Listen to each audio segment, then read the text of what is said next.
सध्या चालू असणाऱ्या विधान परिषदेच्या निवडणुकीमध्ये जे मतदार आहेत ते प्रामुख्यानं जिल्हा परिषद सदस्य आणि नगरसेवक, मग ते महापालिकेचे नगरसेवक असोत किंवा नगरपालिकेचे नगरसेवक असोत, हेच मतदार आहेत.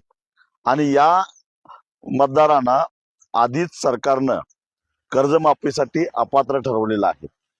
त्यामुळं निवडणुकीचा आणि निवडणूक आयोगाचा बागुलबोवा दाखवून त्याची घोषणा करता येणार नाही असं सरकार जे सांगतंय ते धादांत खोटं आहे. एक मुळामध्ये या निवडणुकीचे जे मतदार आहेत त्या मतदारांच्यावर प्रभाव टाकण्यासारखा त्यांना लाभच होणार नाही या कर्जमाफीचा, तर मग प्रभाव कसा काय पडणार? राहिली गोष्ट निवडणूक आयोगाच्या आडून सरकार गुपचूपपणानं काही लोकांच्या खात्यावर पैसे जमा करून जो शब्द दिलेला होता 7/12 कोरा करायचा त्याच्यापासून कुठेतरी पळ काढू पाहतंय. पण सरकारनं एक ध्यानात ठेवावं, आम्ही हे सहन करणार नाही.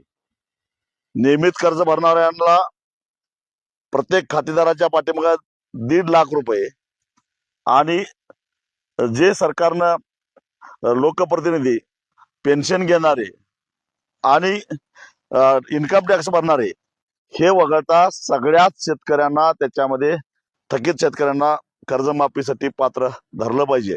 याच्यामध्ये काही बदल झाला, ज्या पद्धतीनं वाजत गाजत त्यांनी लाडकी बहीण योजना जाहीर केली आणि आता अनेक बहिणींना त्याच्यामधून वगळायला सुरुवात केली आहे, तसं गुपचूपपणाने कर्जमाफी राबवून अनेक पात्र शेतकऱ्यांना अपात्र करण्याचा प्रयत्न केला तर आम्ही हे खपवून घेणार नाही. 30 जून ही अंतिम तारीख आहे. त्यानंतर महाराष्ट्रामध्ये आंदोलनाचा एक भडका उडल्याशिवाय राहणार नाही आणि सरकारनं स्पष्ट करावं, काही निवडणुकीवर परिणाम होत नाही, आयोगाला जे काय करायचं ते करावं, परंतु विधान परिषदेच्या निवडणुकीवर प्रभाव टाकेल असा हा निर्णय नाही आहे. हा निर्णय आधीच झालेला आहे, बजेटमध्ये तरतूद झालेली आहे.